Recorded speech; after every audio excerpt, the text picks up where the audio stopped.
Bom dia, jovens. A próxima mesa vai falar sobre os desafios do cuidado para as famílias, né? Quem vai palestrar falando sobre gênero e cuidado online é a Gabriela Junqueira Calazans, que é uma psicóloga sanitarista, especialista em saúde coletiva pela FEMUSP, mestre em psicologia social pela PUC de São Paulo e doutora em medicina preventiva pela FEMUSP. É docente do Departamento de Psicologia Social e do Trabalho do Instituto de Psicologia da USP. Ela pesquisa sexualidade e gênero, a prevenção do HIV e direitos humanos. Além da Gabriela, vai falar também sobre as divergências na família sobre o cuidado, a Vanessa Hashman. Ela é médica neurologista com especialização em neurologia vascular pela Unicamp, pós-graduação em cuidados paliativos pela Casa do Cuidar. Atualmente ela trabalha como médica da equipe de cuidados paliativos do HC Unicamp. Além disso, realiza atendimento privado em neurologia e cuidados paliativos em Campinas e na região. É coordenadora da pós-graduação de cuidados paliativos da Casa do Cuidar e tem 18 anos de experiência no cuidado no paciente com doença neurológica, desde o atendimento ambulatorial até domiciliar e hospitalar em todas as fases de vida do paciente. Que vai estar presencialmente aqui, é a nossa quase doutora, falta só uma semaninha, que é a Adriana Maria Guzmão da Silva. Eu não ia aguentar de não falar. Imagina, que é assistente social aqui do HUSP,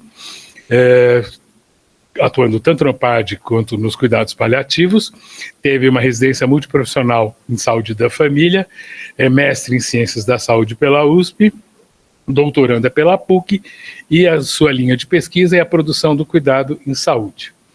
E, finalmente, mais outra participante online, que é a Patrícia Burchain, que é terapeuta ocupacional com doutorado na USP, coordenadora do Hospital de Geriatria do IPQ e da equipe multimódulo assistencial de idosos do Instituto de Psiquiatria do Hospital das Clínicas da Faculdade de Medicina da Universidade de São Paulo. É terapeuta ocupacional colaboradora no Proter. E também é coordenadora do curso de aperfeiçoamento multiprofissional em psicogeriatria do Proter. Então, queria agradecer muito a Carla, a Laís pelo convite, ao Maurício pela apresentação e às colegas de mesa, né, pela oportunidade aqui de intercâmbio e troca.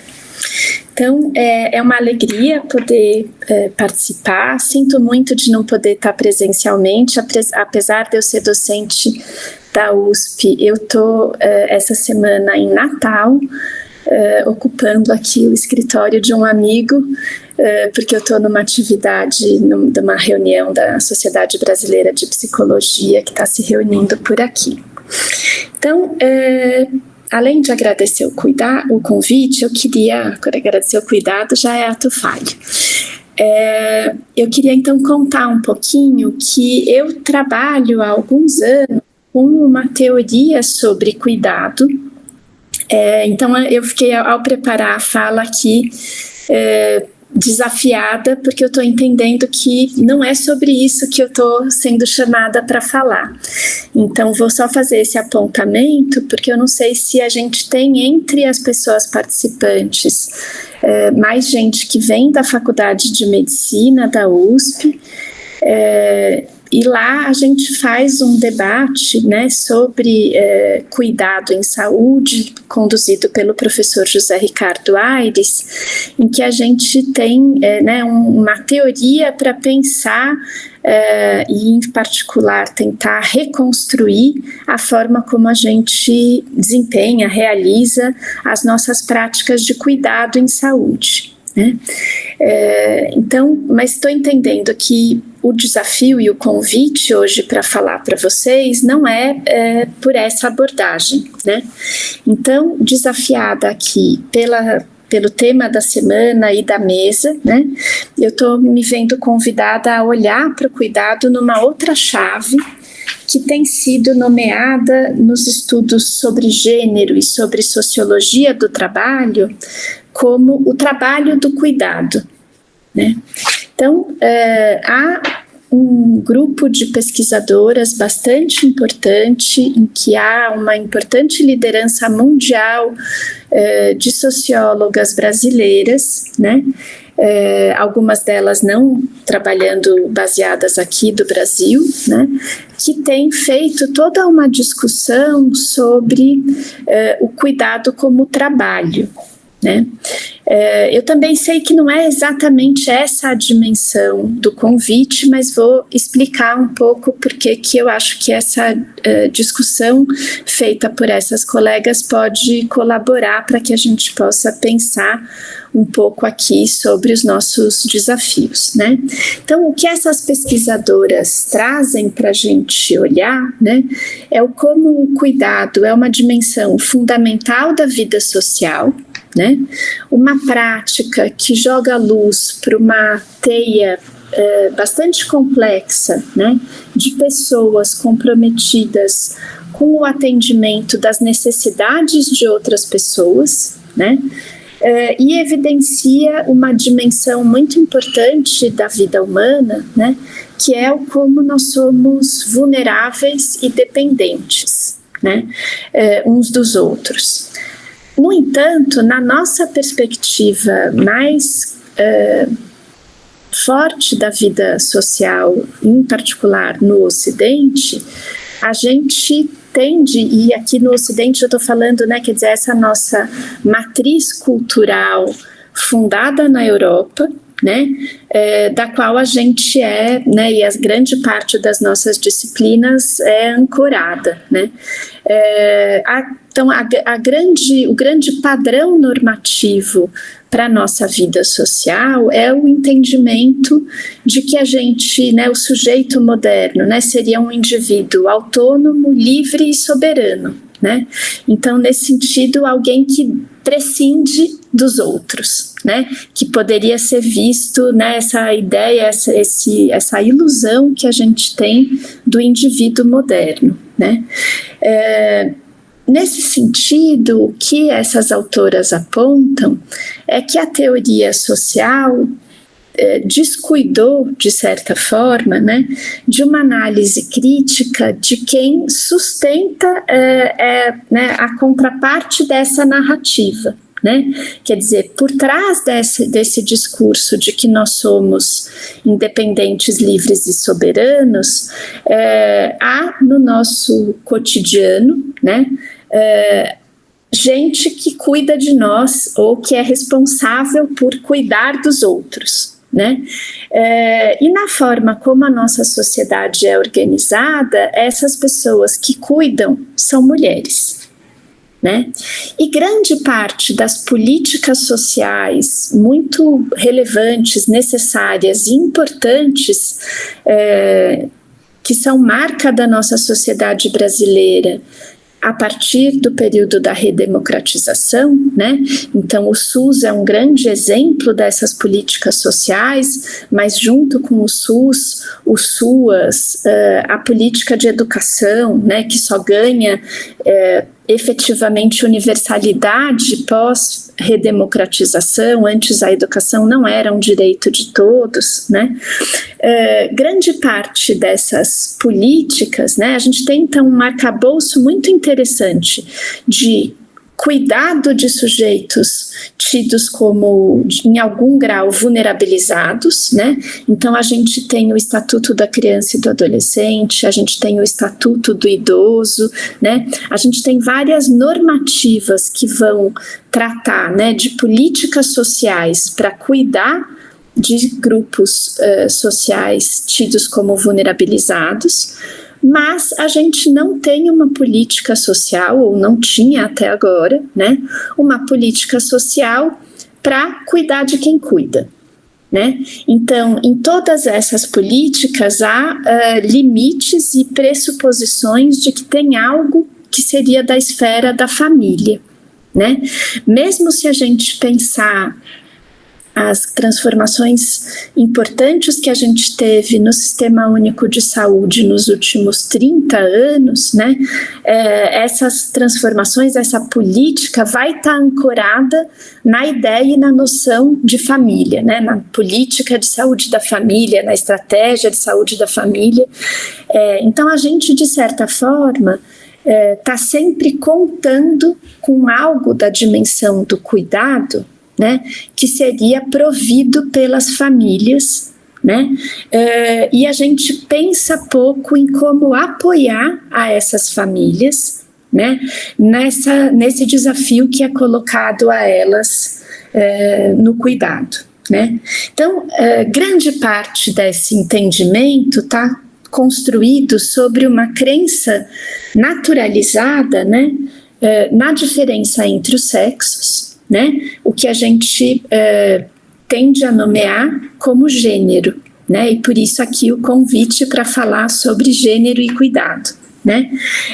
E o nosso convite hoje é para que a gente possa reconhecer essa dimensão do como esse nosso entendimento sobre o gênero, né, que para alguns de nós é algo que se constrói sobre a biologia humana, né, mas o nosso convite aqui é para que a gente possa olhar com uma certa desconfiança para essa norma social, né, porque mesmo se a gente for olhar para a história da medicina, né, não foi sempre que a gente teve, né? Isso para mim, que venho do campo, né? Assim, eu sou psicóloga, mas fiz grande parte da minha formação na faculdade de medicina, também foi em algum momento uma surpresa, né?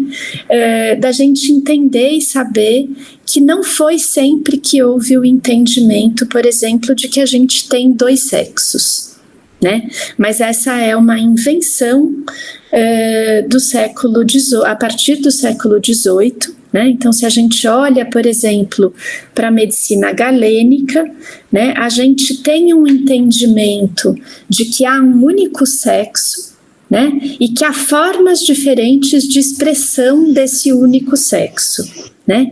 Então, não é dizer que nessas sociedades não haviam diferenças de gênero, elas já estavam colocadas, mas elas não eram justificadas pela biologia, né? Na nossa sociedade, a gente, sendo já originário dessa medicina do século XVIII, a partir do século XVIII, né, a gente já reconhece e entende como algo dado, né, chegando ao limite. A Vanessa deve saber disso, né, por exemplo, de ter pesquisadores que tentam afirmar que haveria um cérebro feminino diferente do cérebro masculino, né? É uma literatura muito pouco embasada, né? Assim, que não tem exatamente uma articulação substancial, mas é uma tendência da nossa sociedade a querer buscar essa base natural, né, para a ideia de que a gente é, na verdade, muito diferente, né? E essa diferença justifica diferenças sociais muito importantes, né?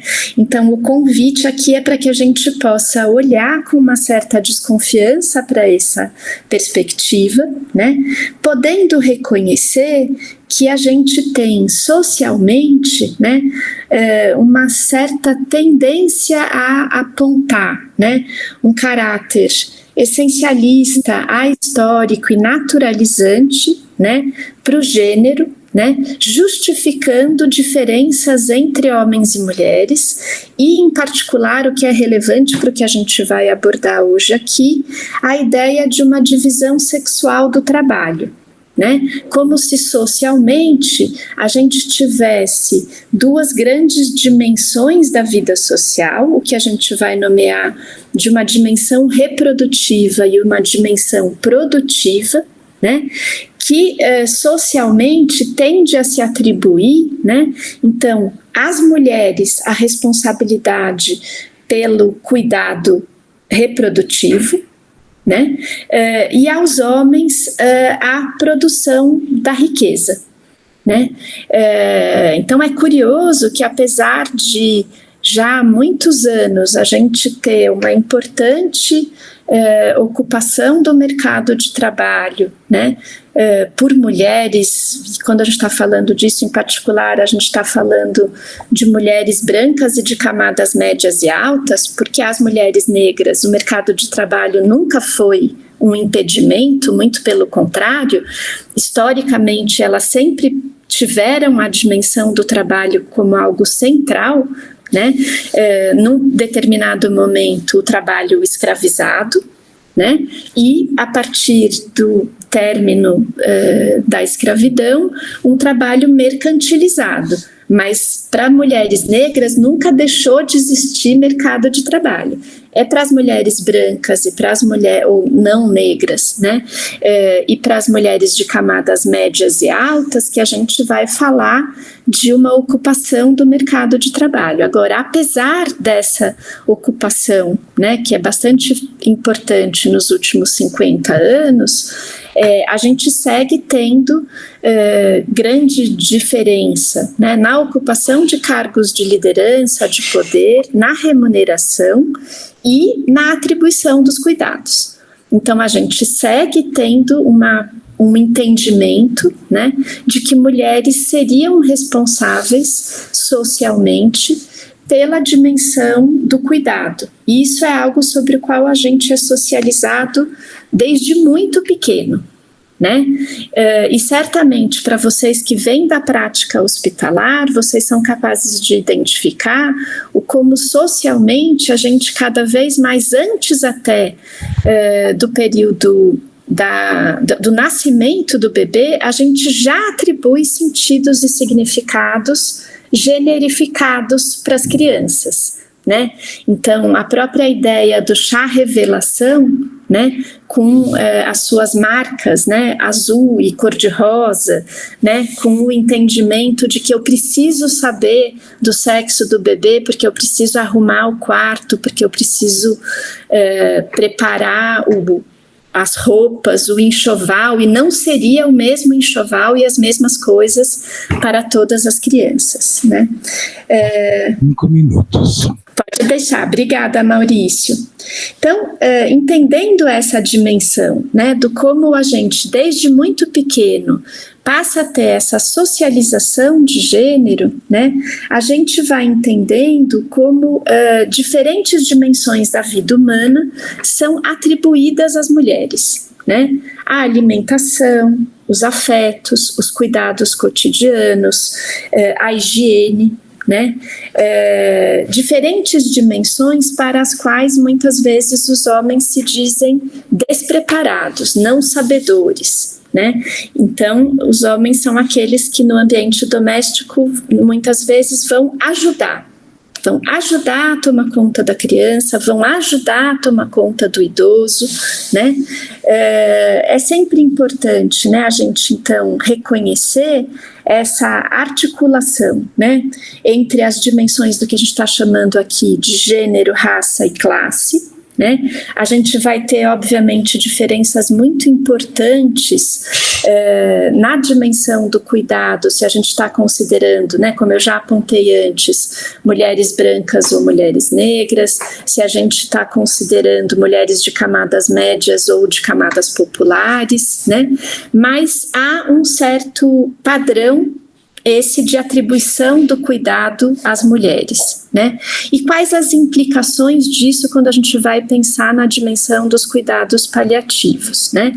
Particularmente quando a gente está pensando mudanças sociais mais ou menos recentes, né? Como o crescente envelhecimento populacional, né? Essa entrada das mulheres brancas e de camadas médias no mercado de trabalho, que então cada vez mais comprometidas, né? Mas o quanto em momentos de adoecimento, de situações graves, elas ainda são convocadas a assumirem esses cuidados, né? E o como socialmente muitas vezes se atribui a ideia, né, de que é a mulher que deveria abandonar algo da sua inserção no mercado de trabalho para cuidar de familiares, né? O como é ela que passa muitas vezes a ter como projeto de vida o cuidado dos pais, o cuidado dos filhos, o cuidado de sobrinhos, né? Muitas vezes com muita sobrecarga, né? Com pouco apoio e muito questionadas, né? Sobre se elas precisam de recursos, se elas têm necessidade, se elas têm outros projetos, se elas precisam descansar, se elas têm direito a tempo livre, né? Então, acho que fico aqui pensando que o desafio importante para quem está, como vocês, nessa dimensão do cuidado cotidiano de pessoas em situação de cuidado paliativo, do como é importante tentar mapear essa rede, né, de cuidados das pessoas de quem vocês estão cuidando, né, entender qual o papel dos diferentes sujeitos da família, né, e de que forma é possível tentar propor mecanismos de respiro, de compartilhamento, né, de não sobrecarga, né, e em particular de tentar garantir que o projeto de cuidado não seja só de determinados sujeitos daquele núcleo familiar, mas que possa ser algo compartilhado mais amplamente, né? Então, acho que era isso que eu queria trazer aqui inicialmente para vocês. Obrigada. Parabéns, maravilha.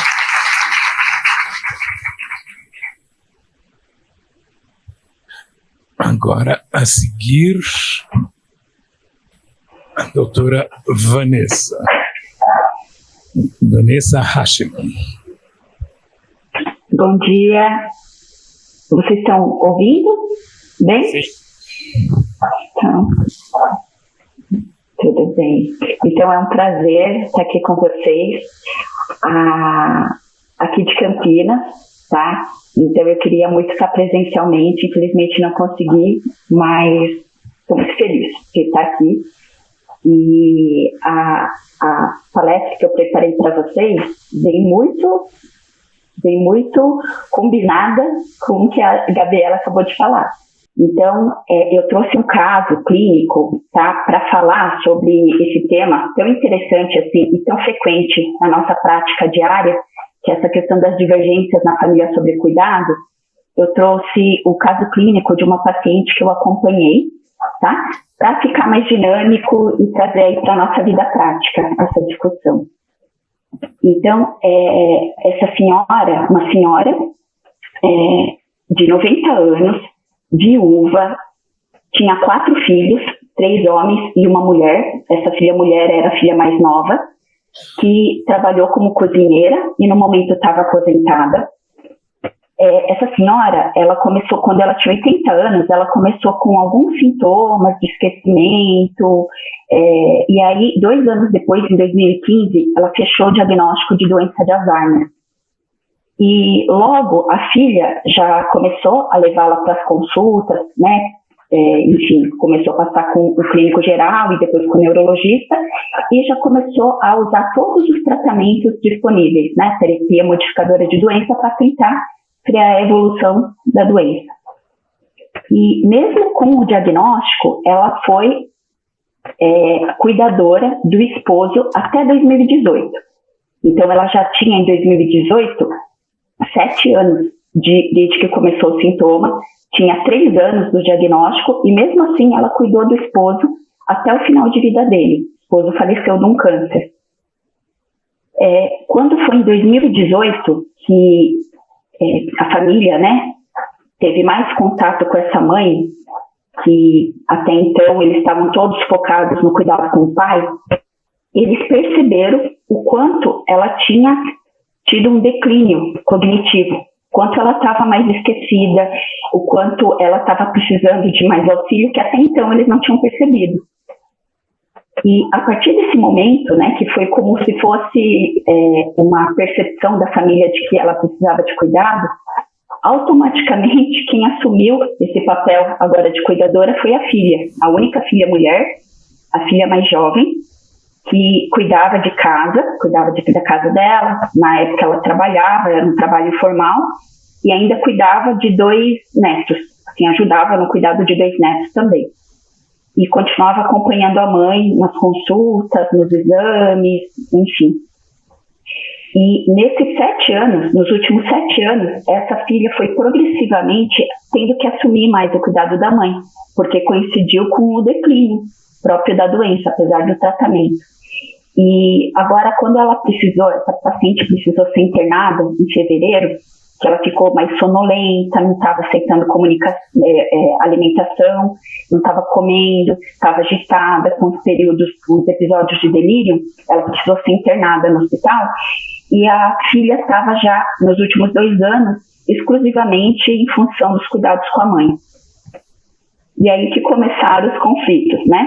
Quando a paciente foi internada, ela passou 7 dias internada, fizeram o diagnóstico de infecção de trato urinário, começou a usar os antibióticos, usou 7 dias de antibiótico injetável, e perceberam, tanto a equipe do hospital, né, percebeu que a paciente estava muito emagrecida, estava acamada nesse ponto, né, nesse estágio da doença, bem emagrecida, e resolveram passar uma sonda nasointeral para a paciente, né, durante a internação, e deram alta com sonda nasointeral, encaminhando para o atendimento domiciliar do município. E aí ela chegou em casa, sacou a sonda, teve que ser voltou, a filha levou de volta para o hospital, para o pronto atendimento, repassaram a sonda e falaram que para ela não sacar a sonda, a filha devia fazer alguma contenção física na casa, com os gases dela, porque senão ela ia sacar. E aí foi nesse tempo que eu conheci, né, essa paciente, essa família, nesse momento. E aí que a gente vê como surgem os conflitos, né? A filha, ela demonstrava um sentimento de culpa muito grande. Ela falava de toda a dedicação dela ao longo desses últimos 7 anos, e que nos últimos 2 anos estava 100% integralmente dedicada aos cuidados da mãe. E o quanto, na internação, ela se sentiu julgada pelos profissionais de saúde, porque ela diz que alguns profissionais chegaram a perguntar para ela se estava faltando comida em casa, como é que a mãe tinha chegado naquele ponto. Fizeram alguns questionamentos que ela se sentiu muito, muito culpada, julgada, né, pelos próprios profissionais que deveriam estar cuidando, né, dela e da mãe dela. E nesse momento, então, depois de todos esses anos de cuidando exclusivamente da mãe, esses irmãos que não participavam do cuidado, tinham mais 3 irmãos homens, surgiram para visitar, quer dizer, 2 deles, um não chegou nem a visitar, 2 se aproximaram mais para visitar a mãe no hospital, ficaram horrorizados com o estado que a mãe estava de dependência, de emagrecimento, e justamente porque não participaram do processo, de todo esse processo, né? E chegaram a questionar se a irmã estava cuidando bem dele. A irmã deles, né, a filha da paciente, estava cuidando bem da mãe. E chegaram a fazer...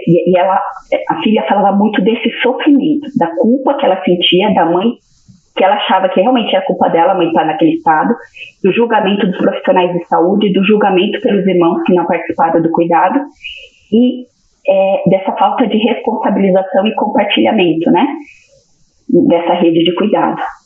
E então eu trouxe esse caso bem prático, né, e frequente, infelizmente, na minha prática diária, e fui procurar na literatura o que tinha aí nos últimos 3 anos sobre o tema, enfim. E como aqui no Brasil, no restante do mundo, esses conflitos familiares sobre decisões de cuidado, eles são muito frequentes, né? Eles impactam a qualidade do cuidado, aumentam o sofrimento da família e também da equipe, porque muitas vezes a equipe que atende essa paciente, que só vê a paciente numa foto, não acompanha todo o processo, pode ficar um pouco em dúvida se a paciente estava recebendo ou não cuidado, se nesse momento de fragilidade ela estava sendo cuidada ou não. Fica uma desconfiança e muitas vezes um sofrimento da equipe também. E nesses trabalhos, eles falam muito de que essas divergências, elas geralmente vão surgir esses conflitos vão surgir em momentos de tomada de decisão, que é na hora em que precisa decidir se vai indicar, né, como no caso da sonda nasoenteral, uma medida invasiva, se vai se suspender. Então, são momentos críticos, né, de muita ansiedade, assim, pelos integrantes, né, e também são momentos de definição de metas de cuidado ou transição para controle de sintomas. Esses são os flash, são as situações em que os conflitos familiares têm mais chance de surgirem. E quando a gente vai ler sobre esses trabalhos, o que mais aparece como causa desses conflitos familiares é a falta de comunicação. A falta de comunicação entre os familiares, dentro da família, a falta de comunicação entre a paciente e a família, entre os familiares e a equipe de saúde, né? Então, uma falta de comunicação geral. Nesse caso, essa falta de comunicação, ela gerava uma falta de compreensão dos familiares, inclusive da cuidadora que estava em grande sofrimento, em relação à progressão natural da doença. Então, eles não tinham uma compreensão de como evoluía a doença e de como era o prognóstico, por falta de informação, por falta de comunicação com a equipe, né? Além disso, como a Gabriela brilhantemente falou, a gente tem impacto, sim, dessa diferença de valores, de crenças, e na nossa sociedade tem um impacto muito grande nós fazemos parte de uma sociedade patriarcal, né, em que ninguém perguntou para essa esposa, que ela foi uma cuidadora lá no passado, que ela já estava doente, ela foi a cuidadora exclusiva do marido, e agora que ela precisava de cuidado, nenhum dos outros filhos perguntou quem seria o cuidador, nem a própria filha. Ela já tinha na cabeça dela que ela seria a cuidadora. Então, até a falta desse questionamento, que era algo já esperado e natural para aquela família. E sem essas informações, a gente não tem como pensar em fazer um plano antecipado de cuidados, pulando etapas, né? E então, dentre as várias causas, a gente tem que pensar que a falta de comunicação é a principal delas. E também, quando a gente vai estar nesses momentos tão delicados, vão surgir essas dinâmicas familiares complexas, em que muitas vezes um desses irmãos, ele tinha uma rivalidade com os outros dois, que ele achava que desde o começo a mãe devia ser institucionalizada, e os outros 3 filhos não concordavam. E aí ele falou, então tá bom? Então ele também, agora vocês se cuidem, e ele sumiu. Né? Então tinha uma rivalidade entre eles, tinha a culpa dessa filha que achava que realmente era culpa dela e que estava sofrendo uma sobrecarga gigante. E para eu abordar isso na prática, né, na neurologia, com a família e com a equipe, então a família, gente, pode ter esse preconceito, esse julgamento por falta de informação, mas a gente que está, como a gente escolheu participar desse cuidado, nós como profissionais de saúde, a gente tem que saber o que é trajetória natural da doença e o que não é falta de cuidado. Então, aqui eu trouxe para vocês um gráfico em que aqui onde está o B, ele vai falar para a gente como que geralmente um paciente com demência, como vai evoluir independente de tratamento. O tratamento, né, que a paciente estava usando, ele serve para frear a evolução da doença, a progressão. Mas em determinado momento, ela vai ter um declínio. Não sei se a setinha aparece para vocês, mas assim, a curva que eu estou falando para vocês é a B, tá, gente? E aí vai ter um declínio mais acentuado dessa funcionalidade, um aumento de dependência. Isso faz parte da história natural da doença. Tá? Dessa paciente apareceu muito no luto do esposo, que na verdade foi quando ela pôde ser vista, né? E a gente, nós classificamos, tem uma escala que chama FAST, que é a escala que a gente mais usa de funcionalidade para pacientes com demência. E quando o paciente chega nessa fase, que é a 7A, B, C, D, E, F, ele já está na fase avançada, tá? Essa paciente já estava numa fase super avançada, ela estava acamada, ela estava nessa classificação como 7C, que ela já estava acamada, não podia mais caminhar. E os estudos, eles mostram, claro que não é assim tão objetivo, né? Mas os estudos mostram que geralmente o paciente com 7C, desculpe, no estadiamento da demência, ele tem uma sobrevida média de 6 meses. Então a gente está falando de uma paciente que agora sim, ela entrou nessa fase de declínio mais rápido. São os últimos 6 meses de vida. E por isso que ela teve uma infecção urinária também. Ela era muito bem cuidada, não tinha nenhuma lesão por pressão. O que vinha acontecendo com ela era uma progressão natural da doença, né? E esse segundo gráfico, que está aqui do lado, ele mostra para a gente quais são as situações em que tem mais risco de ter conflito familiar e com a equipe. Porque são os momentos em que as demandas paliativas, as necessidades paliativas mais vão surgir, né? É o momento do diagnóstico, de piora funcional, de quando o paciente fica acamado, que é a perda de mobilidade, e do declínio acelerado, né? São os momentos em que isso mais surge, além do óbito, né? E do luto. Então, e a gente tem que trabalhar com isso, tentar minimizar, né, esses conflitos, porque essas divergências do cuidado, eles podem causar para o paciente, que é o principal interessado, muita distanásia, né? Então pode ter um atraso em decisões críticas, um prolongamento do sofrimento dessa senhora, da Mar, causando distanásia. Para os familiares também é prejudicial, eles estão, cada um está com o seu sofrimento intenso, mesmo os filhos que estão distantes também estão sofrendo, né? Mas eles julgam que eles não podem fazer nada para mudar isso, né? Que é papel da irmã. E então os familiares estão em sofrimento emocional intenso, com risco de luto complicado. Essa irmã, mais ainda essa cuidadora, né, que é a filha. E a equipe profissional também tem um risco de sofrer um sofrimento moral, um burnout, por muitas vezes cuidar da paciente e ficar em dúvida se foi por falha de cuidado da família. Em todos os trabalhos, né, dessa revisão, eles falam que o principal de estratégia que eu tenho para melhorar isso, diminuir essas divergências, é melhorar a comunicação, gente. É comunicação, comunicação, comunicação. Começar do básico, através das reuniões familiares, né, para reduzir esses conflitos. Pensar em como a gente faz uma formação, uma capacitação da equipe técnica em geral em relação à comunicação de notícias difíceis, né?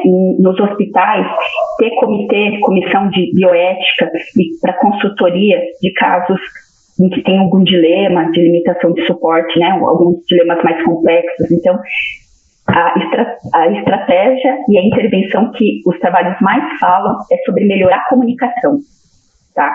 E essas conversas serem precoces. Essa paciente tinha 10 anos de história, gente.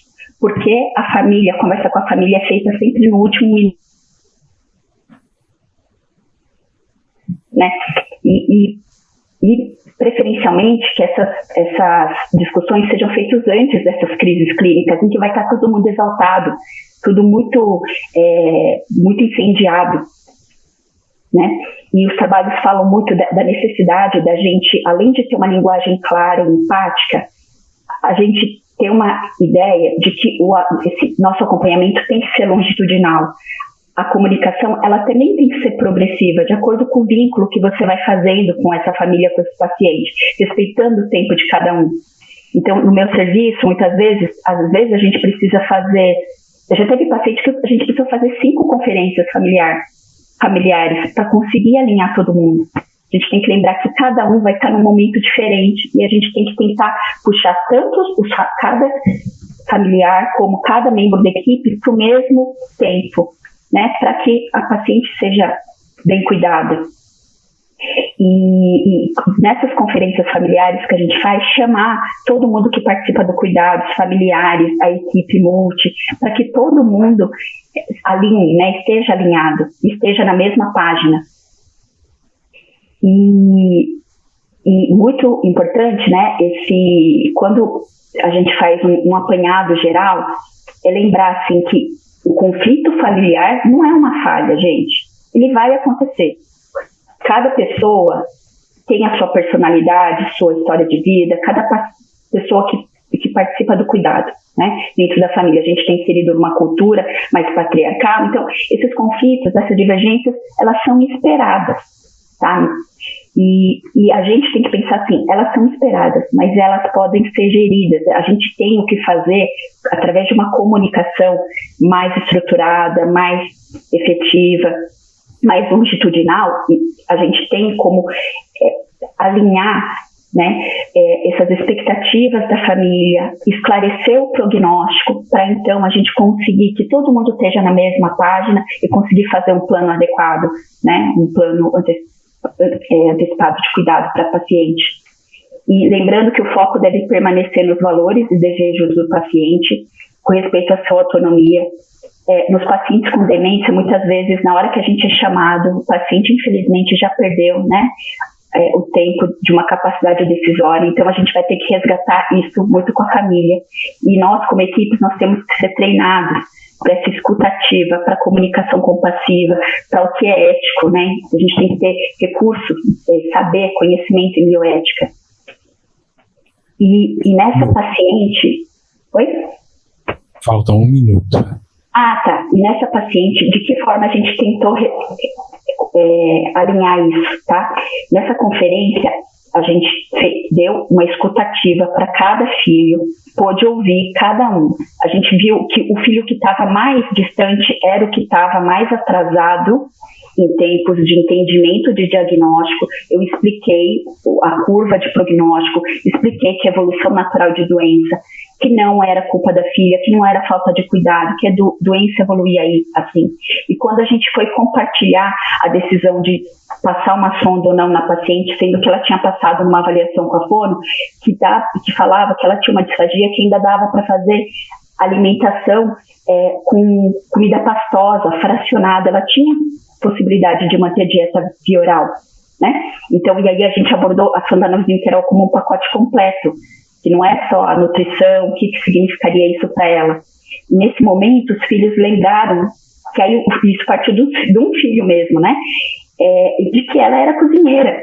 Ela era uma cozinheira aposentada. A vida dela, o que ela tinha de mais, que ela mais gostava de fazer era cozinhar para os outros, participar desses momentos em família, em que eles dividiam a comida dela, mas em que eles trocavam na mesa, né?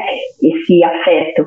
E aí quando a gente conseguiu, né, na verdade foi o filho mesmo que trouxe a história dela como cozinheira, chegou a ser cozinheira de escola, tudo, e aí foi o gancho, a chave que a gente pegou para buscar o valor da paciente, né, que não podia falar, mas trazida pela família, e que foi decidido de forma compartilhada que para aquela paciente não fazia sentido passar uma sonda, que a gente ia tentar, e aí chamando muito os outros filhos para participar dessa rede de cuidado, que essa filha estava sobrecarregada, que não era, cada um que estava lá, a gente tinha que ser visto como uma ferramenta, um recurso para oferecer cuidado para a paciente, e que não dava para manter só em cima da filha, né? E a gente reconhecer que essas divergências, na verdade, elas são oportunidades, elas são frequentes, elas ocorrem, mas quando eu passo a enxergar, não julgar esse conflito, essa família, mas como uma oportunidade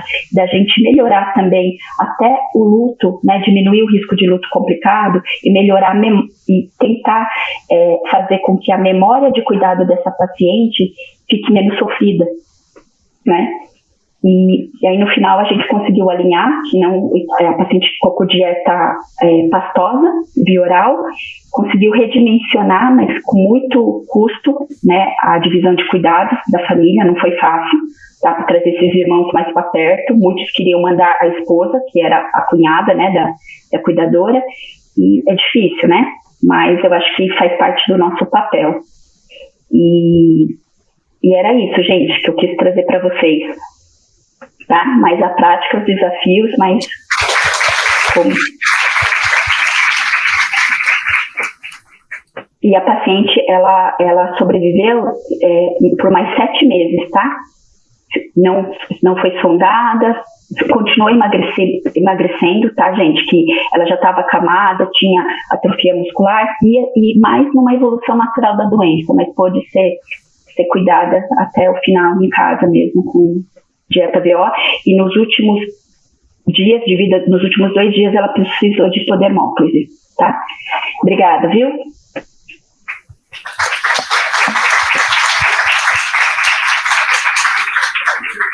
Agora nós vamos ter a presença da Adriana falando sobre as tensões no cuidado familiar, responsabilização, sobrecarga, desigualdades e resistências. Bom dia, eu gostaria de parabenizar o Núcleo Interprofissional de Cuidados Paliativos pela organização desse evento e principalmente agradecer a oportunidade de eu fazer parte dessa mesa tão potente, né, com um tema tão importante que são as divergências no cuidado familiar.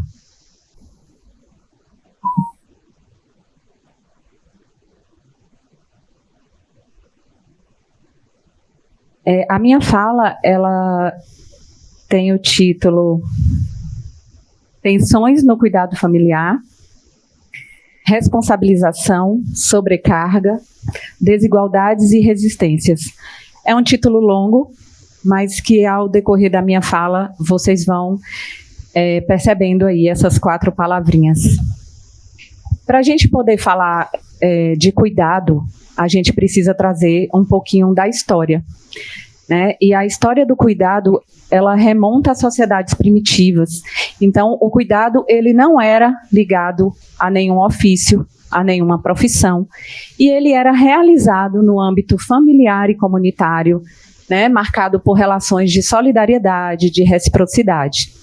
Então, era cuidar para garantir a vida e cuidar para reacuar a morte de uma forma solidária e comunitária.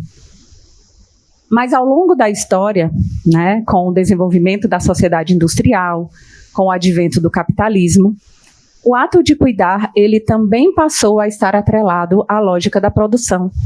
E o cuidado, ele passou a fazer parte das profissões, e principalmente das profissões de saúde, né? Então, ele não é mais meramente doméstico e familiar. E a partir daí, né, por conta dessa supervalorização do cuidado profissional, esse cuidado informal, esse cuidado familiar e doméstico, ele passou a ser desvalorizado. E passou a ser atravessado pela luta de classes, pela divisão social e sexual do trabalho. Então, a gente tem um cuidado mais feminino, atravessado pelo racismo e pela exploração. E para a gente falar de cuidado familiar, um primeiro ponto que a gente precisa trazer é que nós precisamos romper com a idealização do cuidado. Porque muitas vezes a gente idealiza o cuidado familiar, né? E quando esse cuidado familiar ele é naturalizado, ele é desvalorizado. Então a gente precisa romper com essa visão romantizada, moralizada e naturalizada do cuidar, especialmente quando o cuidado ele é realizado pelas famílias, né? Porque esse cuidado natural às famílias, entre aspas, esse cuidado que é natural, principalmente às mulheres, né? Isso é fruto de uma construção histórica, de uma construção social, cultural, e que nós, atualmente, não podemos mais perpetuar, né? Então, se a gente continua idealizando o cuidado informal, idealizando o cuidado da família, a gente vai começar a ver o cuidado como um dever moral e não como um direito social que deve ser compartilhado entre o Estado, a sociedade e a família. Né? Então, a gente tem a Lei 8080, que institui o SUS, que traz que a saúde é um dever do Estado, mas que esse dever, ele não exclui o dever da sociedade e da família. Então, o cuidado, ele também precisa ser compartilhado. E como eu trouxe, né, que a partir do advento do capitalismo, com essa supervalorização do cuidado profissional, o cuidado familiar, o cuidado informal, ele passa a ser invisível, né? E quando o cuidado ele é invisibilizado, as desigualdades elas se aprofundam. Então a gente tem um Estado que se anula, né, que se afasta e que não cumpre geralmente com o seu dever, né, na maioria das vezes. A gente tem uma rede de saúde, uma rede de assistência social e as políticas públicas que geralmente se fragilizam justamente por esse afastamento do Estado. E a gente tem as famílias, muitas vezes pobres, né, que vão assumir sozinhas esse ônus de cuidar, que deveria ser partilhado. E aí vem a primeira palavra, que é a responsabilização. Então, a gente vê uma tendência, né, um deslocamento cada vez maior e cada vez mais forte de responsabilidade da família para os cuidados, e que a gente chama de familismo. Né? Alguns autores, eles trazem o familismo como essa responsabilização da família para os cuidados, né? Então, cabe à família resolver tudo que o Estado não dá conta, né? Tudo que o Estado não consegue trazer, a família, ela né, dever da família resolver. E nas normativas, a gente vê o contrário, né? Então, a gente tem o SUS, que é o Sistema Único de Saúde, a gente tem o SUAS, que é o Sistema Único de Assistência Social, e as políticas públicas em geral, né? Elas trazem nas normativas um discurso de corresponsabilização. Então, nós vamos ser corresponsáveis. Mas na nossa prática, no nosso dia a dia, o que a gente vê são as famílias tidas como a única solução para o cuidado, e no nosso caso do hospital, a única solução para os cuidados no pós-alta. E justamente por quê? Porque temos essas políticas insuficientes, precarizadas, desmontadas, né? E existe uma junção, né? Eu trouxe ali uma soma. Quando existe uma desvalorização do cuidado informal, mas a falta do Estado e a responsabilização familiar, a gente vai gerar uma sobrecarga. E a gente vê muito claramente nos cuidados paliativos essa sobrecarga, né, nas famílias, que é quando o amor vira peso. E aí a gente escuta muito, né? Ah, mas eu vou cuidar com amor.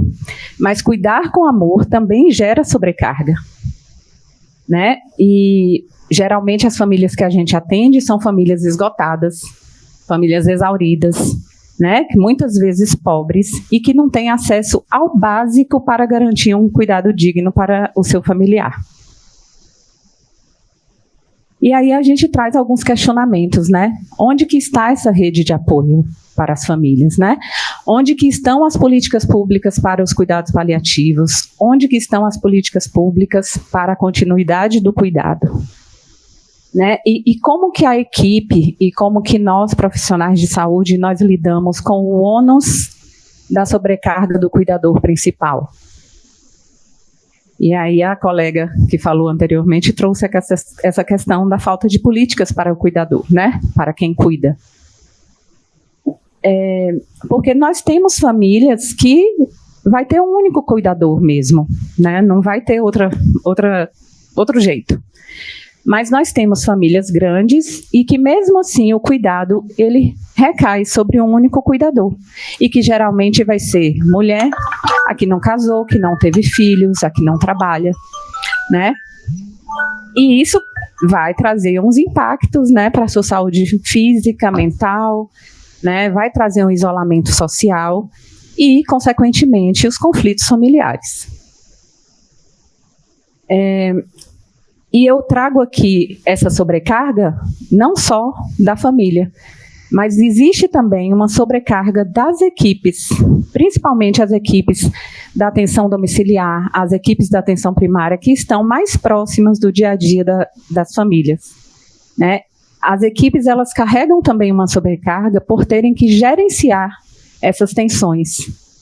E elas têm um papel de não intensificar essas tensões, porque muitas vezes as equipes, elas acabam intensificando essas tensões familiares justamente pela responsabilização que elas colocam, né? E quando a gente fala em cuidado familiar, a primeira coisa que a gente precisa pensar é de que família nós estamos falando, porque nós temos muitas desigualdades. Né? Sim, o cuidado, ele também é desigual, né? O cuidado, ele reforça né, ele reflete as hierarquias sociais. Então, quem tem mais recursos pode pagar por ajuda. Então, eu posso pagar um cuidador 24 horas, eu posso colocar o meu familiar em uma casa de repouso com todo o aparato. Mas quem não tem esse recurso, aí não vai ter jeito. Ela vai ter que cuidar, muitas vezes vai ter que deixar o emprego, então elas vão ficar mais empobrecidas e vão adoecer junto com o seu familiar. E quando eu trago desigualdades, eu não falo só das desigualdades e das diferenças de uma família, de uma família e outra, entre uma família e outra. Eu também trago as desigualdades que se expressam nas relações entre equipe e família. E porque existe, né, essas desigualdades nessas relações entre a equipe e a família. Então, as equipes, os profissionais de saúde, eles precisam ter um olhar ampliado para as determinações do processo saúde e doença. Por quê?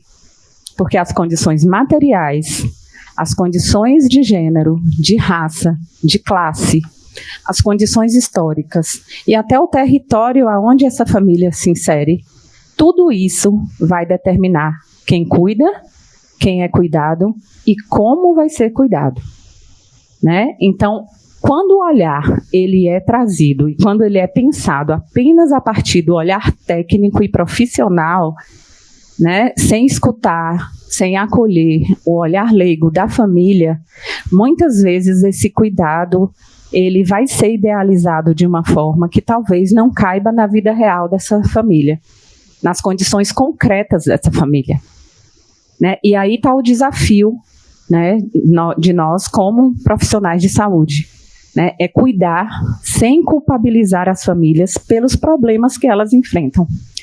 Porque os problemas que elas enfrentam não é uma questão individual, né, faz parte de uma totalidade, faz parte da macropolítica.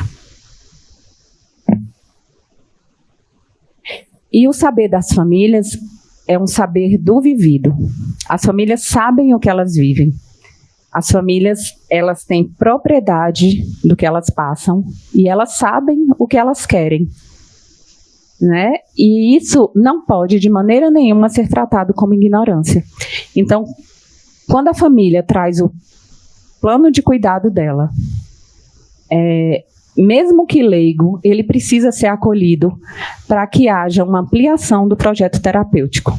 Para a gente ter um plano terapêutico ampliado de cuidado, né, um plano terapêutico ampliado, a gente precisa que o projeto de cuidado da família, o projeto de cuidado da equipe se alinhe. Tem que andar junto. Tem um professor chamado Emerson Elias Merri, que algumas pessoas podem conhecer. Ele estuda a produção do cuidado em saúde, né, o trabalho vivo em ato, as redes vivas de saúde.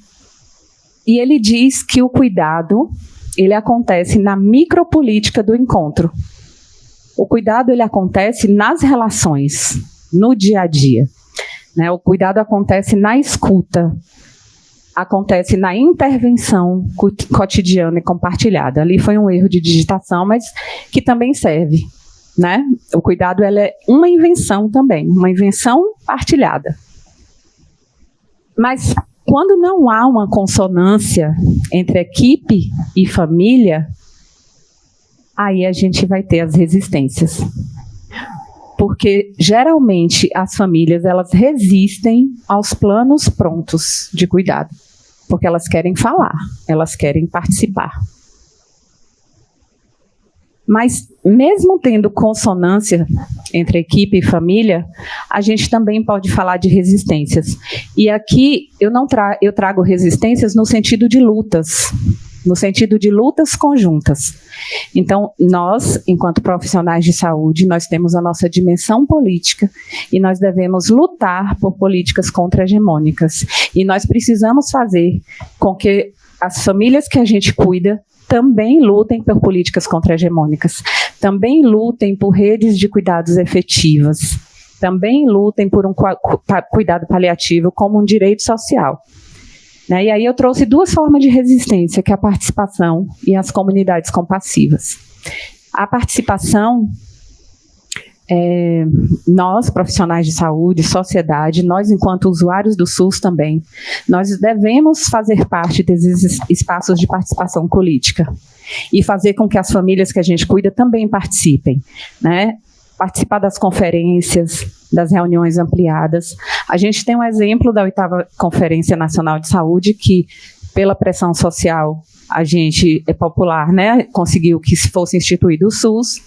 A gente tem mais recente a 17ª Conferência Nacional de Saúde, que também pela pressão fez com que fosse instituído a Política Nacional de Cuidados Paliativos em 2023.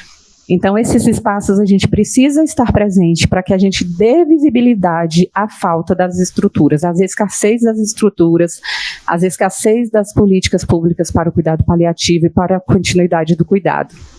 A gente precisa mostrar que os nossos serviços são insuficientes, mostrar que as equipes são insuficientes e que não são capacitadas para o cuidado paliativo.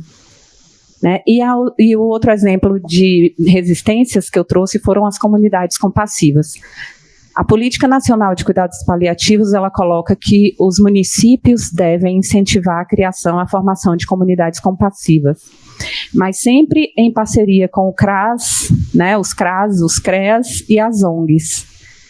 As comunidades compassivas, elas podem ter um cuidado coletivo, solidário, territorial, mas para que as comunidades compassivas elas aconteçam e para que elas resistam, elas precisam de apoio, de fomento e de reconhecimento do Estado.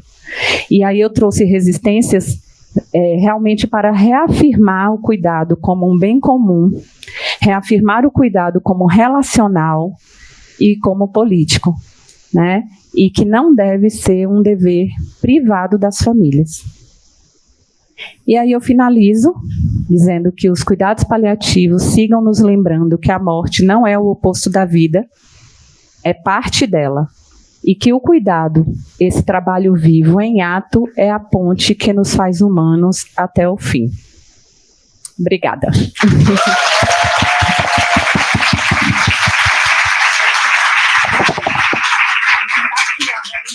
E agora, também participando online, a Patrícia Burchain, que é falando sobre a experiência do PROTER, que é do Instituto de Psiquiatria do HC-FM USP. Primeiro eu quero agradecer imensamente o convite e o privilégio de estar numa mesa tão especial, com falas tão ricas e que, enfim, acho que complementam, trouxeram aí um conteúdo super importante prévio aí para eu falar um pouco das estratégias que a gente tem usado para tentar aí alcançar esses desafios, né? Eu vou falar um pouquinho da experiência do PROTER, né, que é nosso grupo de pesquisa, mas também um pouco do IPQ, né? Hoje, no serviço de psicogeriatria do IPQ, os que eu vou citar aqui, a equipe do PROTER também está na coordenação desses serviços. E, enfim, acho que vou tentar introduzir esse assunto e falar especificamente mais dos quadros, do cuidador de quadros de pacientes com quadros demenciais, tá? Então, só para a gente retomar alguns pontos, né? Então, a família, né? Então, a família ali, quando tem um ente cometido, a família é um grupo de pessoas, né, que compartilha de significados, das suas experiências existenciais, da sua estrutura social, que traz aí o vínculo entre algumas pessoas. Elas têm relações intergeracionais e tem já previamente uma comunicação já marcada que vai caracterizar aquele grupo, trazer o funcionamento daquele grupo específico. Isso já é pré-estabelecido, né, antes aí de algum diagnóstico, antes de alguma situação de saúde, né. Há uma série de funções, comportamentos e crenças que fazem parte daquele grupo específico, né? Diante de um diagnóstico difícil, né, aquele núcleo familiar ele vai passar por uma série de mudanças, né? A gente vai ter impacto dos mais diversos, né, e os sentimentos dos mais diversos. Isso se relaciona com a história prévia, né, daqueles membros, da relação com aquele membro familiar adoecido, da forma que aquela família se comunica e se organiza para lidar com alguns desafios, né. E aí, quando a gente pensa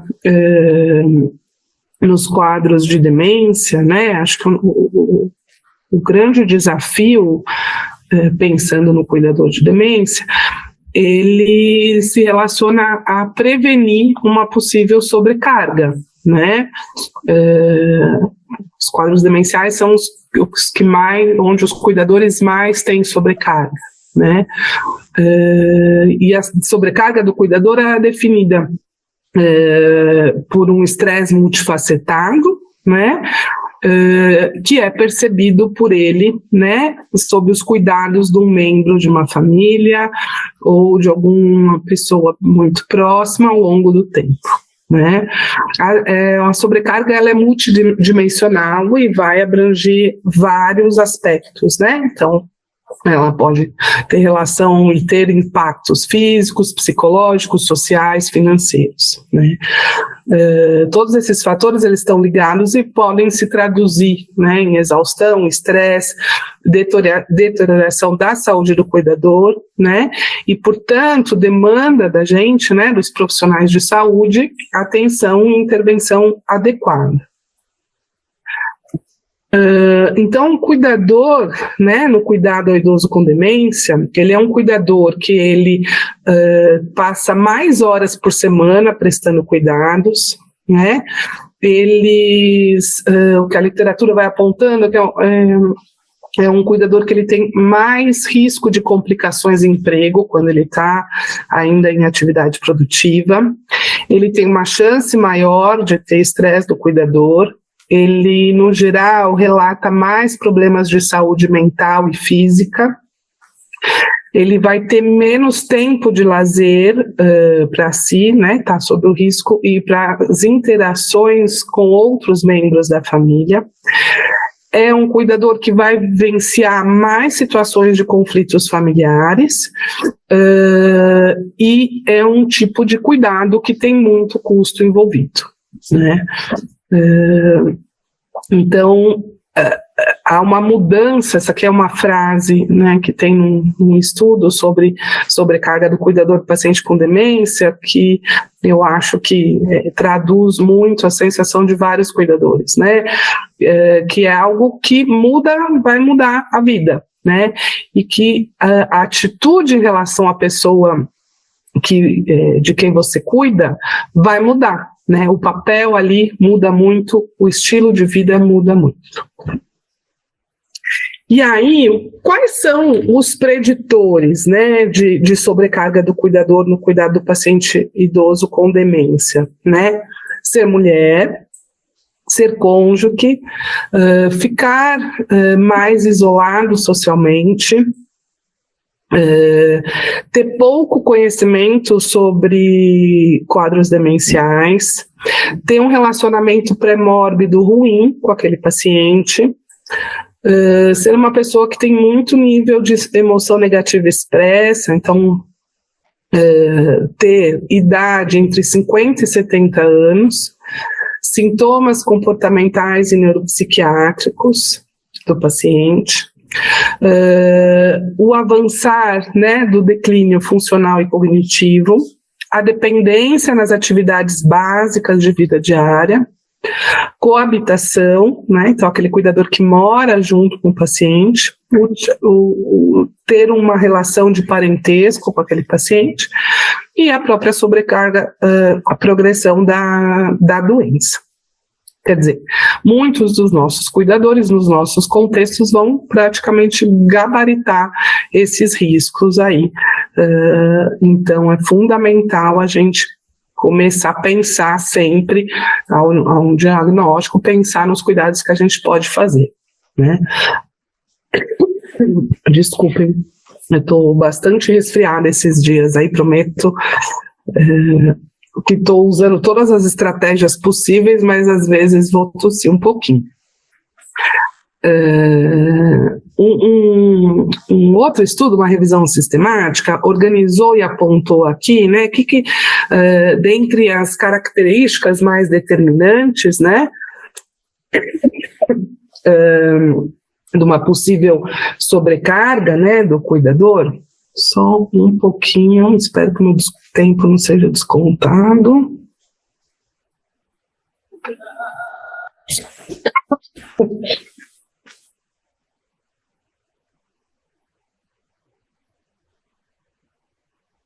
Os problemas de comportamento, né, quando se fala da sobrecarga, eles têm um papel muito importante num risco maior, né, eles são um momento chave aí de um risco maior daquele cuidador entrar em sobrecarga, né. E aí, o perfil daquele cuidador, né, de maior neuroticismo, né, que tem uma sensação de pouca competência, pouca eficácia, ele tem um risco maior de ter sobrecarga. Né? Nesse momento, onde o paciente com demência apresenta muitas alterações de comportamento, a gente tem uma relação bidirecional, né, entre a sobrecarga do cuidador e os sintomas neuropsiquiátricos, né?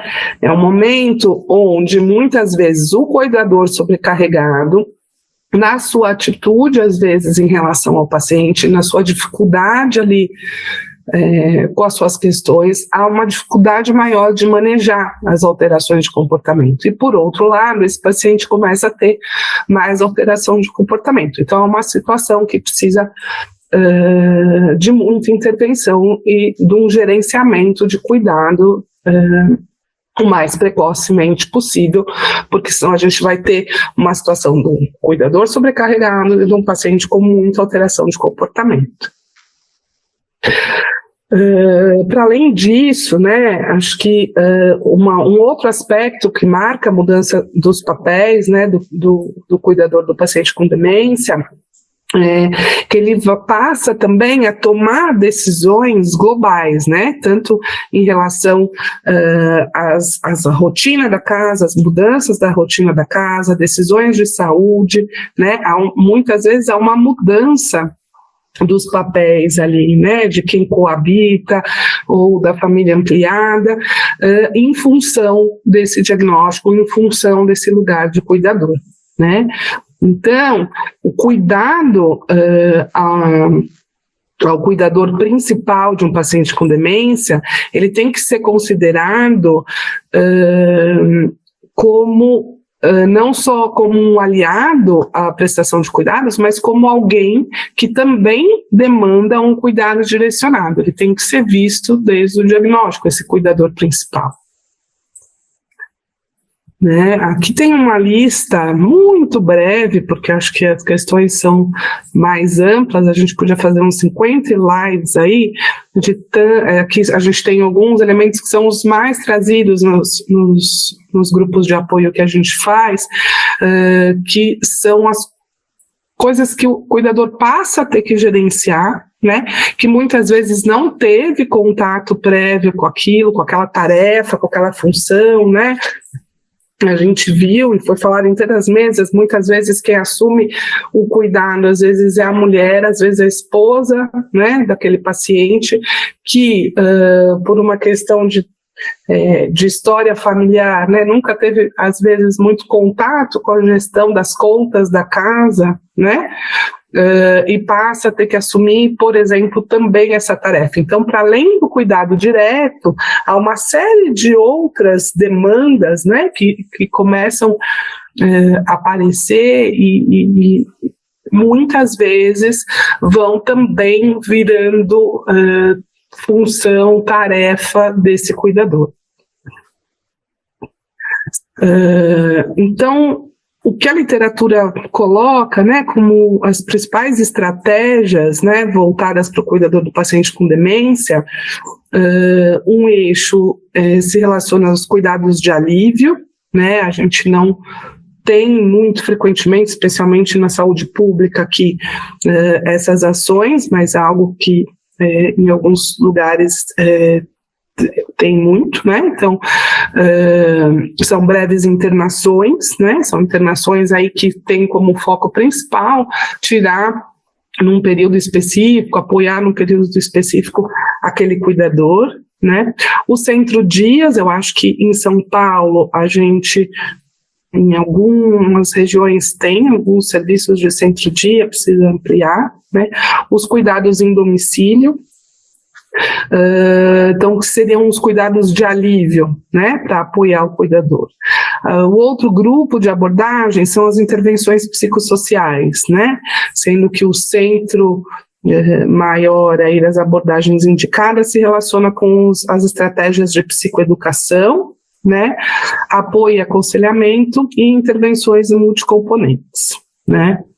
Há também outras intervenções que têm se mostrado muito interessantes para apoio ao cuidador, que são o treinamento em mindfulness, yoga, gestão de caso, então todas as estratégias para apoiar esse cuidador nos cuidados. Os profissionais de saúde, né, eles têm que ocupar o papel deles, que é importante, sempre pensando na redução da exaustão dos cuidadores de idosos, né, informar sobre a doença, né, a psicoeducação, eu vou falar depois um pouquinho nos nossos grupos psicoeducacionais, mas em cada interação, né, com esses cuidadores desses pacientes, é necessário o profissional de saúde ter em mente, né, o quanto tem que explicar, às vezes, muitas vezes, retomar alguns pontos, a informação sobre a doença, sobre o impacto que essa doença pode trazer naquela vida daquela pessoa, isso é fundamental, né, quanto mais conhecimento, mais ferramenta o cuidador vai tendo para poder fazer o enfrentamento, né? Então, poder tanto capacitar esse cuidador para esse cuidado, quanto oferecer um espaço para esse cuidador poder compartilhar, né, da experiência dele, dos desafios que ele enfrenta, quando necessário, um acompanhamento mais contínuo e mais individualizado, voltado para aquela pessoa. A psicoeducação, né, ela é uma abordagem terapêutica e pedagógica, é um modelo de intervenção baseado em técnicas diversas, e ela é muito usada e recomendada, tanto para falar de prognóstico quanto de tratamento, né? Ela é voltada para os familiares, para os cuidadores, e tem como estratégia principal a informação, o aprendizado de divisão de tarefas, de comunicação, de poder reorganizar cotidiano, incluir auxílio nos cuidados, né? Então, incluir mais pessoas para aquele cuidado, ampliar a rede, né? É um espaço onde os cuidadores podem ter e sentir mais apoio profissional das equipes de saúde, né? No Proter, né, a gente oferece um grupo psicoeducacional com abordagem terapêutica e pedagógica. Esse grupo, ele é cíclico e temático, tá? É oferecido a familiares e cuidadores informais. Ele é aberto à comunidade, então, quer dizer, ele não é só para os pacientes do HC, ele é aberto, e hoje no formato híbrido, né, mesmo para pessoas que estão em outros estados, eles conseguem participar desses grupos, né. Ao longo do ano, a gente, em média, faz 4 a 8 encontros, esses encontros de, em média, 2 horas. Tá?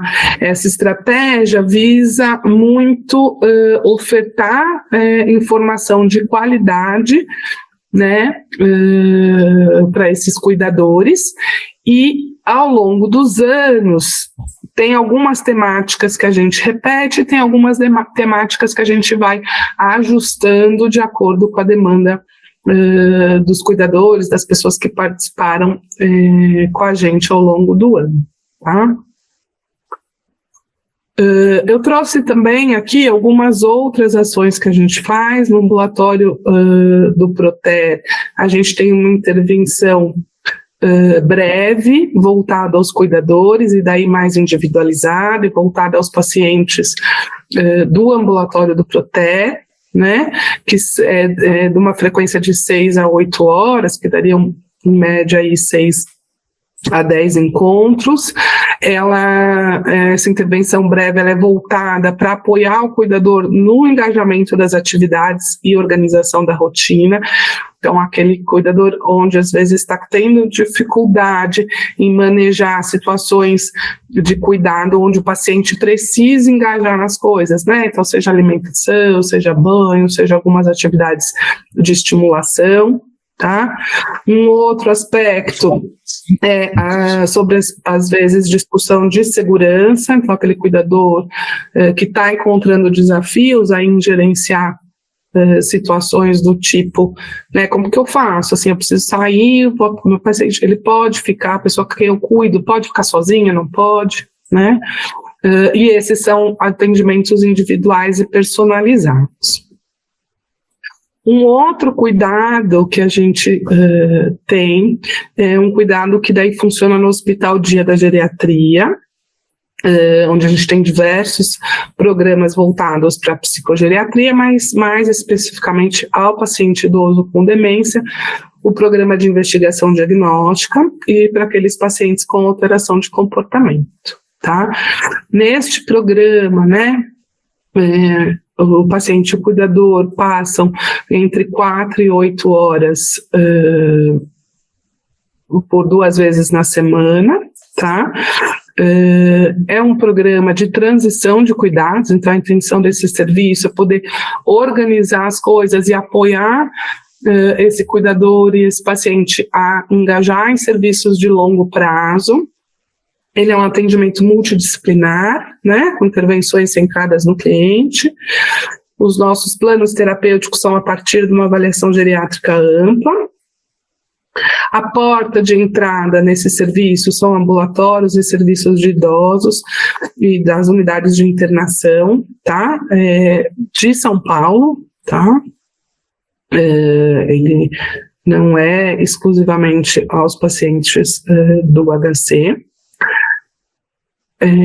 A gente tem dentro do protocolo, né, um grupo de psicoeducação aí fechado e mais restrito às demandas do grupo de pacientes e cuidadores que estão naquele momento no serviço.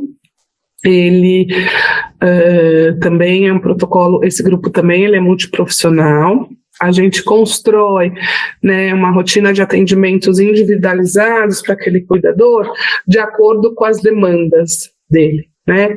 Lógico que às vezes esse cuidador ele vai estar em situação muito diferente quando eu estou com um paciente que acabou de ter uma confirmação diagnóstica, né, de um quadro demencial, quando eu estou às vezes com um paciente com muita alteração de comportamento e demandando aí algumas estratégias novas de cuidado, né? Então, a gente faz atendimentos individuais, dependendo da demanda, com terapeuta ocupacional, com psicólogo, com serviço social, muitas vezes com mais de um profissional, voltados tanto para a rotina de cuidado, quanto para o autocuidado do cuidador, né, que é um grande desafio, e o manejo de situações desafiadoras, né? Os nossos pacientes e cuidadores, a gente faz uma reavaliação 2 meses depois da alta, que é para ver se os encaminhamentos que a gente fez, as estratégias que a gente construiu estão sendo eficientes, se a gente precisa de um novo momento de intervenção mais intensa naquele caso. Aqui, só brevemente, assim, eu trouxe para mostrar para vocês, a gente fez um levantamento do tempo de cuidado aí, acho que de 1 ano e meio dos nossos cuidadores, e o perfil confirma o que diz a literatura, né? Então, 63% dos nossos cuidadores são mulheres, né? E ali a média diz respeito à ZARIT, é um instrumento que a gente aplica na entrada, é um indicador no nosso serviço, a gente aplica na entrada e na saída. Então, a gente tem uma melhora significativa do estresse do cuidador, embora ainda não 100% resolvida, né? Falta. Bom, então, só para a gente finalizar, acho que então eu estou dentro do tempo. Só para a gente finalizar, acho que o mais importante é a gente pensar aqui, né, que os cuidados com o cuidador de demência, eles têm que começar já na investigação diagnóstica, porque é uma jornada, né? Muitas vezes quem está acompanhando aquele paciente nessa investigação, né, já está há algum tempo tendo que lidar com algumas situações ainda sem nomeá-las, né? É fundamental a gente sempre estar atento na interação com esses cuidadores e com esse paciente, onde que está sendo, né? Quais são os indicadores, quais são as fontes de estresse, o que será que a gente pode pensar para apoiar e intervir, para ajudar a cuidar, né, desse cuidador, né? Muitas vezes, esse cuidado vai demandar diversos tipos de intervenção, né? Então, o que a gente tiver de possibilidade para ofertar, muitas vezes vai ajudar muito, né? Para cada família, para cada cuidador, para cada paciente, o que vai impactar, né, na sobrecarga pode ter um fator completamente diferente do outro, né? Então a gente precisa, né, reconhecer esses desafios para poder ofertar o suporte necessário, apoiar esse cuidador a fortalecer a sua rede de apoio, né, para valorizar, se sentir mais valorizado, garantir o bem-estar dele, né? E aí tanto os profissionais de saúde quanto os familiares, né, e os atores aí das estratégias de políticas públicas, precisamos trabalhar juntos aí para que a gente tenha um cenário cada vez melhor. Acho que é isso.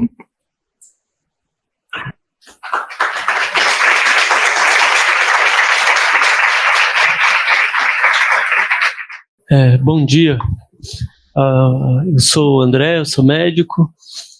A minha pergunta, eu acho que vai para todos, mas é no sentido de como que a gente calibra o teor da reunião familiar. Em uma das palestras a gente estava falando do erro de cair numa cobrança mais moralista, da responsabilização do cuidado pelos familiares, e como é que a gente senta para ter essa conversa com os familiares, muitas vezes quando tem um cuidador que é sobrecarregado numa família clássico, né? A única filha mulher, uma porrada de filhos homens que não participam do cuidado, e a gente convoca essa família para uma reunião, e como é que a gente constrói um teor de conversa que não fique parecendo ou uma intimação jurídica ou uma tentativa de produzir culpa, porque essa é uma realidade muito frequente, né, nessas reuniões. Eu posso falar um pouco, acho que depois talvez as colegas da mesa podem complementar. Mas eu acho que, primeiro de tudo, a gente precisa ouvir, né? Ouvir a família. E como eu disse, a gente precisa entender de qual família que a gente está falando, em primeiro lugar. A gente precisa pensar nas condições de vida daquela família para que a gente possa construir em conjunto o plano de cuidado para ela. Então, eu acho que a primeira coisa é ouvir, tentar entender quais são as condições, porque se a gente reúne uma família para decidir o cuidado e essa família mora numa casa, por exemplo, que não consegue uma instalação de um oxigênio, por exemplo, a gente descarta essa possibilidade. A gente começa a pensar um novo plano de cuidado. Então, acho que, primeiro de tudo, a gente precisa entender de que família a gente está falando, né? Eu acho que a colega, a Gabriela, ela falou, né, dessa reunião familiar, acho que ela pode complementar. Foi a Vanessa. Foi a Vanessa. Isso, foi a Vanessa.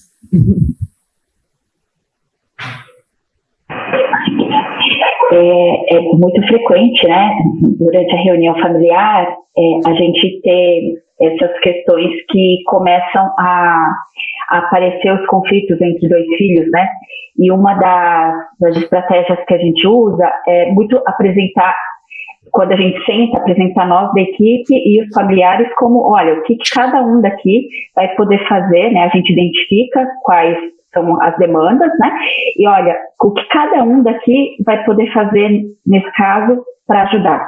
Então aí eu começo a falar, eu como médica, enfim, né, as pessoas da equipe começam a falar, e aí a gente puxa isso para falar, né, identificando tudo que na palestra da Patrícia, tem um slide que ela colocou de todas as demandas que esse cuidador principal tem, que não é só em relação ao cuidado do paciente, todas as outras responsabilidades que ela assumiu. E olha, tudo bem, se não pode ser do cuidado direto, em quais dessas outras a gente como equipe e vocês como família pode participar? Buscando, às vezes é uma coisa simples, né? Buscando um medicamento, marcando uma consulta, assumindo alguma conta. Então, a gente trazendo e levando lá na reunião que cada um vai poder contribuir. Geralmente, as pessoas vão... Geralmente, a gente vai trazendo, né, a disponibilidade de cada um, a gente vai propondo algumas coisas também, né, eles trazem, a gente coloca algumas propostas, né, muitas vezes... alguns não vão poder realmente ajudar no cuidado mesmo, né, no dia a dia ali do cuidado, mas às vezes ele tem uma condição financeira um pouco melhor, então ele pode ajudar com um valor, né, ou muitas vezes acontece de todo mundo falar, olha, a gente não tem condições de cuidar, mas a gente vai juntar todo mundo, a gente vai fazer uma vaquinha, a gente vai pagar alguém para cuidar, né, e a gente vai monitorar. Então a gente vai trazendo essas possibilidades e pensando junto com a família sempre, junto com a equipe multiprofissional, né, e com a família sempre. A Patrícia quer falar. Pode falar, Patrícia. Eu queria só, eu adorei a pergunta e fiquei com vontade de falar também. Eu queria só complementar as colegas, né, que eu acho que também a gente vai vendo, às vezes tem dois desafios que eu vejo muito na prática, assim. Às vezes, a gente assume que os cuidadores, os familiares estão já entendendo exatamente o que está acontecendo com aquele paciente. E às vezes não. Então, acho que isso sempre tem que ser retomado, né? Assim, o que exatamente você entende, né, do que está acontecendo? O que você entende do que vai ser o prognóstico? O que vai demandar, né, aí de cuidado? Acho que isso sempre é importante para introduzir essas conversas. Acho que isso também abre uma possibilidade mais realista, assim, da gente conseguir construir os outros acordos, como os colegas falaram, né? E acho que um outro desafio, e aí é uma particularidade do nosso serviço, que acho que talvez porque a gente é serviço terciário, né, em quadros mais específicos, onde muitas vezes o nosso cuidador ele já chega para a gente já numa sobrecarga, né, muitas vezes o cuidador principal não vê nenhuma possibilidade de envolver, de ampliar a rede de apoio dele, né, ele chega muito fechado para qualquer possibilidade, né? E isso é um trabalho assim muito cuidadoso, porque muitas vezes é um cuidador que ele também já não acredita mais nas outras pessoas que vão cuidar, quanto ele já às vezes não quer mais compartilhar, ele vê com qualquer possibilidade de compartilhar ali demandas como algo que possa até trazer mais problemas e dificuldades. Então, às vezes a gente vai ter que fazer um trabalho especificamente com esse cuidador principal para cuidadosamente ir ampliando isso e colocando outras possibilidades, né? Que não, às vezes, o cuidado direto, mas às vezes o cuidado indireto, eventualmente, por exemplo, né? Acho Sim, que é o que eu queria complementar. A gente chega, às vezes, a insistir, né? Muitas vezes a gente tem cuidadores aqui no programa de atenção domiciliar, que eu faço parte, e a gente tem que, às vezes, insistir com esse cuidador para dividir essas tarefas, porque muitas vezes ele realmente se sente, né, como o principal cuidador mesmo, e que ele tem sempre que dar conta, né, disso. Então, às vezes a gente tem que realmente insistir e falar, olha, você precisa ter pelo menos um dia, nem que seja para não fazer nada, né, ficar sentado ali, mas você precisa ter um dia, e a gente insiste muitas vezes nisso. E como vamos ter que terminar, eu gosto de dar nó na cabeça das pessoas. Um problema que tem sido cada vez mais frequente nos hospitais públicos são as pessoas gravemente enfermas que precisam de cuidados que seriam de uma casa de repouso, vamos dizer assim, e que não tem ninguém para cuidar. Então nós temos moradores, eu sei, por exemplo, no Mandaqui, tem uma pessoa nesta condição há 5 anos e meio lá. Tem uma outra há 3 anos e meio. Se você for pensar como gestor, meu Deus, eu estou matando 2 vagas de gente que poderia usufruir benefício de estar num hospital, com 2 pessoas que estão usando aquilo como uma casa de repouso. E não é só essas 2 que eu falei aqui. Se você for olhar na cidade de São Paulo, tem... Será que o poder público não precisaria pensar em aumentar as ILPIs? E com isso, eu deixo vocês livres para o almoço. Obrigada.